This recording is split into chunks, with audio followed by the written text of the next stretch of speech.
Et ben, moi, je suis vétérinaire de base.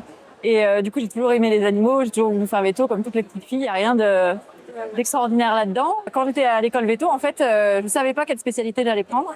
J'hésitais entre canine et bovine et équine, entre tout, quoi. Mon stage à la clinique équine m'a beaucoup plu. Donc, j'ai décidé de faire de l'équine. Et pendant cette année-là, en fait, j'ai rencontré Sébastien Corr, qui est membre de l'Association Équine Junior et qui m'a fait découvrir, en fait, la maréchalerie. Et je suis tombée amoureuse de la maréchalerie et je me suis dit, mais c'est hyper intéressant, c'est hyper complémentaire de notre métier.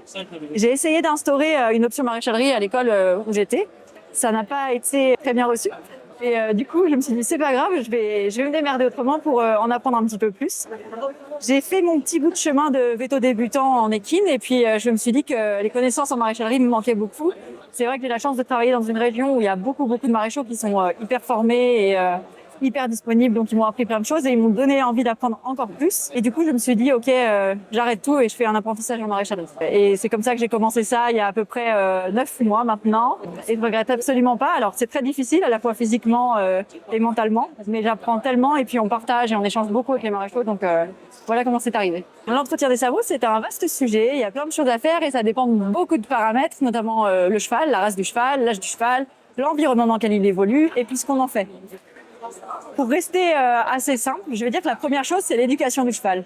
Le cheval, il faut qu'il sache donner les pieds, il faut qu'il accepte de se faire soigner les pieds. Et ça facilitera les soins et le ferrage qui sont effectués soit par le maréchal, pour un ferrage ou pour un parage, peu importe. Mais en tout cas, on gagne en qualité de soins et en qualité de pied, je pense, quand le cheval est bien éduqué. Entretenir un pied, c'est le nettoyer, le curer régulièrement. Veiller à ce qu'il soit pas tout le temps dans la pourriture, dans la moisissure. Donc, si le cheval vit en boxe, il faut qu'il soit sur un box propre. S'il est au pré, il faut faire attention l'hiver ou les saisons humides, qui patauge pas tout le temps dans la boue parce que la corne et la sole se gorgent de flotte, en fait, et après, ça fait des pourritures Donc, comme élément de base, je dirais l'éducation et puis l'écoute de tous les conseils des professionnels du cheval qui l'entourent. Du coup, la pathologie que je préfère traiter, moi, tout simplement, c'est l'abcès de pied.